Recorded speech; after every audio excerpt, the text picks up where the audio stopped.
సంకటహర చతుర్థి సందర్భంగా శ్రీ కోదండ రామాలయంలోని శ్రీ పార్వతి రాజరాజేశ్వర స్వామి ఆలయంలో శుక్రవారం సాయంత్రం భక్తులు గణపతికి అభిషేకం చేశారు.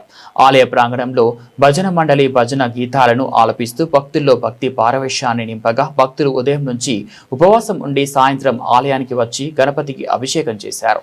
ఈ సందర్భంగా ఆలయ ప్రధాన అర్చకులు అత్తెన చంద్రశేఖర్ శర్మ మాట్లాడుతూ సంకటహర చతుర్థి ఆ గణపయ్యకు చాలా ఇష్టమైన రోజని, సంకటహర చతుర్థి రోజున భక్తులు 5 నెలల పాటు ఉపవాసం ఉండటం మూలంగా వారు అనుకున్న లక్ష్యాలను చేరుకుంటారని అన్నారు. సంకట అంటే కష్టాలు, హర అంటే తొలగించడం, సంకటహర చతుర్థి అంటే కష్టాలను తొలగించే చతుర్థి అని తెలిపారు. సంకటహర చతుర్థి రోజున భక్తులు ఉదయం నుంచి అల్పాహారం కూడా చేయకుండా ఉపవాసం ఉండి సాయంకాలం గణపతికి అభిషేకం చేసి అనంతరం చంద్రుడిని చూసి భోజనం చేయడం జరుగుతుందని అర్చకులు చంద్రశేఖర్ శర్మ తెలిపారు.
శ్రీ గణేశాయ నమః.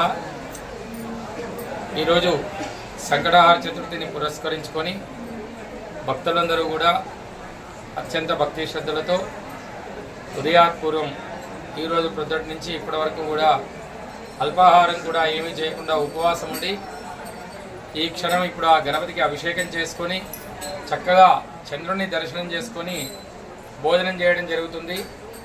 సంకటహర చతుర్థి అంటే సంకట అంటే కష్టాలు, హర అంటే తొలగించడం. ప్రతి పౌర్ణిమ తర్వాత 2వ రోజు లేదా 3వ రోజు వచ్చేటువంటి చవితి సంకటహర చతుర్థి అంటే కష్టాలను తొలగించేటువంటి చవితి అని అర్థం. ఈ సంకటహర చతుర్థి గణపతికి చాలా ప్రీతికరమైనటువంటిది. మనస్సులో ఏదైనా కోరిక అనుకొని 5 నెలలు లేదా 11 నెలలు లేదా 21 నెలల సంకల్పం అనుకొని ఆ స్వామికి ఉపవాసం ప్రారంభం చేస్తే తప్పనిసరిగా ఆ గణపతి అనుగ్రహంతో కోరినటువంటి కోరికలన్నీ కూడా సిద్ధించును. కాబట్టి ఇట్టి గణపతి సంకటహర చతుర్థి గణపతి పూజలో ఇంతమంది భక్తులు అత్యంత భక్తి శ్రద్ధలతో పాల్గొనడం జరిగింది. వారందరికీ కూడా గణపతి ఆయురారోగ్య ఐశ్వర్యాలు ప్రసాదించాలని కోరుతూ బోల్ గణేష్ మహారాజ్ కీ జై.